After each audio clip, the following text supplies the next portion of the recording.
Welcome to Better Than Ever Live, wherever you're watching or wherever you're listening. Hope you're making today your masterpiece. On today's show, we're going to talk about how protein can actually help you eat healthier in other ways, how just a small percentage of adults in this country actually have good cardiometabolic health, weekend warriors can still lower the risk of early death, taurine supplements reversing the aging process, males versus females in terms of sleep, and why most of us wake up feeling tired. I'm Dr. David Geier, double board certified orthopedic surgeon, sports medicine specialist, and media medical expert. I help you feel and perform your best regardless of age, injury, or medical history. As always, please understand in today's live show, in all my videos, I'm not giving you medical advice. This is meant for general information and educational purposes only. If you have comments, you have questions about any of the studies we're going to talk about in this show, please leave those in the chat on YouTube, not in the comments, put them in the chat. I'd love it if you'd give your first name, where you're located, along with your comment or question. It is pouring rain here. I don't know if you can hear it, but it is one of those days here in Charleston, South Carolina. That's okay. We got great weather for the most part, but today it is a rainy day, but very, very excited to be with you on this Thursday afternoon. Remember, if you have an orthopedic question, injury, surgery, rehab, recovery question, join us on Fridays for Ask Dr. Geier Live. That's where I answer those. I don't do those on this show or in the comments or by email, anywhere else. That's the only place I do those. Those are Fridays at 12 p.m. Eastern Time. All right, the first thing I want to talk about today, we're going to talk about eating more protein and how not just protein is good for you, but how it helps you eat healthier overall. There was a new study out of Rutgers published in the journal Obesity that what they found is that eating a slightly higher amount of protein in a diet leads people to eat more green vegetables, leads to eating less refined grains, refined carbs, and added sugar. Also, eating that little bit of protein, especially if you're on a diet, led to reduced lean body mass or less loss of reduced body mass. One of the problems with a diet when you're trying to lose weight is that you can also lose muscle. And so this study, these researchers at Rutgers took two groups that were dieting. One that did high protein diet, one that did low protein diet. They lost the same amount of weight, about 5% of their body weight over 6 months. But the ones in the high protein group, on one hand, overall ate healthier, chose healthier foods to eat, but also they lost less muscle and kept more of their lean muscle mass. So that leads you to think they lost more fat as opposed to muscle. But they also, again, like I told you, they ate more green vegetables, they ate less sugar, they ate less in terms of refined carbs. So that is one of those things that if you're trying to lose weight, make sure you don't do it just by eating low fat. Make sure you're getting, and low carb, make sure you're getting good, healthy proteins in it. Now, why this matters is that a horrendously low percentage of Americans in this country have good, excellent cardiometabolic health. This is a study published in the Journal of the American College of Cardiology. Researchers at Tufts University measured a huge number of adults with 5 components of health and cardiometabolic health: blood pressure, blood sugar, blood glucose levels, cholesterol levels, adiposity, basically being overweight or obese, and whether or not they had cardiovascular disease. Just in your mind, try to estimate what percentage of people had good levels of all 5 of those markers. Less than 7% of the adults had what the researchers considered good cardiometabolic health. This was 55,000 people over the age of 20. 6.8% of them had optimal levels of health in all 5 of those categories. Again, cholesterol, blood sugar levels, blood pressure, obesity, overweight, and presence or absence of cardiovascular disease. Now, and this was a study done in 2018, or where they collected data. It has gotten tremendously worse in the 20 years before that. 1999, 1 out of 3 adults had were basically normal in terms of adiposity. They weren't overweight. They were not obese. 1 out of 3 were healthy body weights. That's bad enough. Now it's just 1 in 4 Americans have that. Along the same lines, back in 1999, 3 out of 5 people, 60% of people did not have diabetes, did not have prediabetes. Now it's flipped. 60%, actually more than 60% of people in this country, prediabetes or diabetes. So our rates of cardiometabolic health are abysmal in this country. 6.8% of adults that have optimal levels in blood pressure, cholesterol, blood glucose, i.e. diabetes, weight, healthy body weights, not overweight or obese, and presence of cardiovascular disease. Absolutely stunning. All right, I'm going to stop ranting about that. One of the things, and I actually did a TV segment, I sort of researched it today, I'll do it on TV next week, was this idea of, is it better if you're trying to build muscle, get stronger, to do one workout that's really hard, one workout a week really hard, or multiple small workouts during the week? And they both did well, but the group that did multiple small weeks, and it was 5 days a week of very short workouts, ended up having better overall muscle than the group that just did it once a week, even though it was the same total amount of volume in terms of weightlifting. Well, one of the questions in terms of exercise and preventing earlier death is, does that apply? Do you need to do cardiovascular exercise? Do you need to do resistance training every day or most days of the week, or can you just pile it all in on one weekend? So a study was done, Brazilian researchers did this study looking at can weekend warriors do enough in their workouts just in 1 or 2 days to basically prevent dying early. Now, we've all heard the recommendations for exercise. Basically, over the course of a week, it's recommended we get 150 minutes of moderate intensity physical activity, 2 days of muscle strengthening activity every week. Those are the physical activity guidelines for Americans put out by the federal government's, task force, all that. Now, the question is, can you do that 150 minutes just in 1 or 2 things, say on the weekend, or do you need to split it up 5 or 6 ways and do it on a more steady state basis? And so we know that if you get that amount of activity every week, your mortality rates are lower than people that don't do it. So in this study, it was published in the Journal of the American Medical Association, their JAMA Internal Medicine, there was not actually a significant difference in either all-cause mortality or cause-specific mortality, things like cardiovascular disease, cancer, between people who exercise on a regular basis and people that are weekend warriors. Basically, as long as they got the same amount of moderate or vigorous intensity physical activity every week, your ability to push off death was about the same. Again, that requires 150 minutes of moderate to vigorous intensity activity. That's a lot for 1 or 2 exercise sessions, but it can be done. So wherever you can get that exercise in, more power to you. It's going to be good for you. My preference would be, because it's hard to do 150 minutes in just 1 or 2 sessions, and it is very hard from getting in the habit of doing it.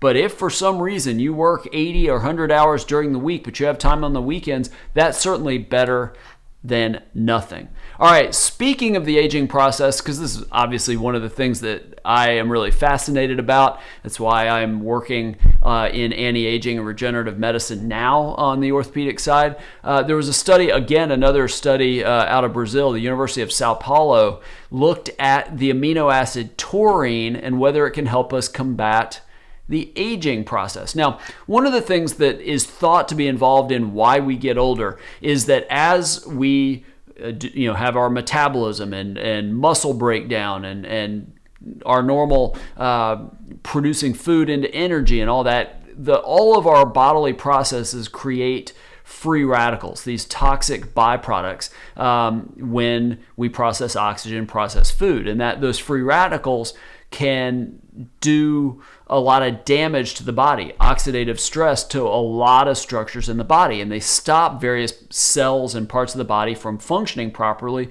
and it's thought to be related to a lot of chronic diseases. Again, that's known as oxidative stress or oxidative damage. And so one of the challenges we have as we get older, we lose some of the ability to fight those free radicals, the reactive oxygen species, the reactive nitrogen species. And so we fall victim to this oxidative stress to various parts of the body. And so according to these researchers in Brazil, that's where taurine may come into effect. And I will tell you, I don't drink much in the way of energy drinks. I bet it's been 20 years since I've had one. The Red Bulls and those kinds of things. My understanding is taurine is in most of those, and that's part of the stimulant effect. But for those of you that want to get it from places other than energy drinks, you find it in a lot of foods: fish, shellfish, chicken, turkey, beef. You can find it in the human body. We have a lot of it in our liver, but taurine is very, very important to the health of our central nervous system, immunity, eyesight, fertility. So what these researchers did, University of Sao Paulo, they took 24 women between the ages of 55 and 70, split them into two groups. One group took 3 500 milligram capsules of taurine each day for 16 weeks. The other took a placebo. And they measured for a variety of oxidative stress markers in blood samples, both at the beginning of the study and at the end of the study. The ones that took taurine 3 times a day had a 20% increase in an antioxidant called superoxide dismutase. Those are the people that took taurine, whereas the placebo group actually saw a decrease, something that happens with age. And why this matters: many, many studies over a long period of time that show that superoxide dismutase is very helpful in protecting our cells against that oxidative stress, those free radicals. It's a very, very strong antioxidant. So taurine may be something you hear more and more about as a way, again, it's good from a diet. You heard the foods that it's really, that it's found in, so maybe you eat more of those. Maybe this will be something that we start taking more of as a supplement as we get older, not just to help us live longer, but hopefully ward off age-related diseases. And then the last couple things I want to talk about are sleep. There was a study done in the Medical College of Georgia, published in the journal Scientific Reports, looking at various factors for sleep. And one of the parts that caught my attention is comparing males to females in this study. This was over 11,000 people in this study. 7 straight days they wore these accelerometers on their wrist, tracking their sleep. And what they found is, as we get older, our nighttime sleep actually decreases. I don't know if that's a surprise, but it is. Now, there is a little bit of a U-curve, so a U-shaped curve. So starting around age 10, our sleep drops. But once we hit our 50s, it gets a little bit better, more of a J-shaped curve maybe than a U. But it does start going back up. But what changes is what's called our sleep efficiency. This is basically the difference between the time you actually sleep versus the time you're trying to sleep. You're in bed but not asleep. So you want to have about 85% sleep efficiency. That's considered good, meaning if you're in bed 9 hours, you're sleeping 85% of that, whatever that is, 8 hours and so many minutes, whatever it is. But our sleep efficiency also tends to go down with age. It actually stabilizes in our early adult years and then starts to go down. So yeah, we're getting less sleep, but we're also getting less efficient with our sleep, meaning we're devoting a lot of time to getting sleep, but the amount that we're actually asleep tends to go down. Now, here's what's interesting: males versus females. None of that may surprise you. I would strongly encourage you, and we're going to talk about ways to do this in the next topic, to increase your sleep efficiency. But here's what they found out when they broke it down, males versus females. Females sleep longer than males on average throughout their lives, at teenage years, young adult years, later adult years, retiree years. But, so yes, the women sleep longer, but they tend to go to bed later and they're more often interrupted in their sleep. So those of you that have kids probably have a good understanding of that, but it may be other things too, but they get less efficient sleep. All right, so there's a poll that just came out, 2,000 adults.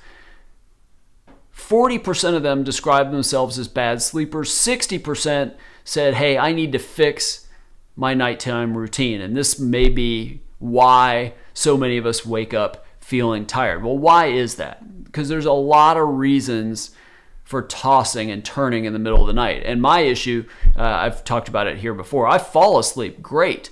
I wake up relatively well because I tend to wake up the same time every day. The problem is I wake up once or twice in the middle of the night almost every night. Not even to go to the bathroom. That's not the issue. It's literally just for some reason I wake up. Most of the time I get back to sleep, not always. And it's really, really frustrating. Now, maybe it's the time you go to bed. Maybe you stay up later than you want. But sleep experts say that just saying, hey, I'm going to start going to bed earlier, it may not make a huge difference if all the other aspects of your sleep routine are all out of whack.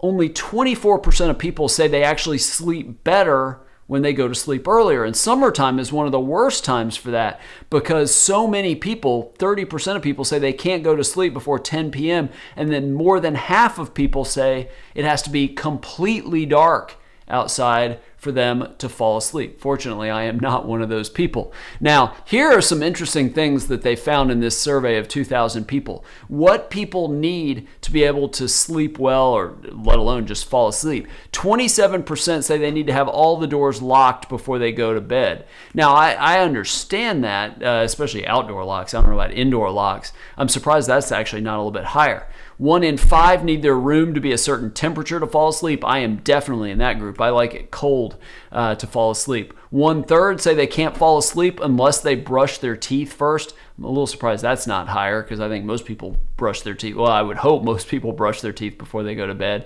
But only 1 in 3 people considered themselves a good sleeper. So here's what they found. They surveyed 2,000 people. Here are the top 20 things people in that survey said they needed to help them fall asleep. I think it's really interesting. So their curtains or blinds closed was number 1. Dark room, number 2. That makes sense. Brushed their teeth was one of the highest too. Under a duvet or comforter.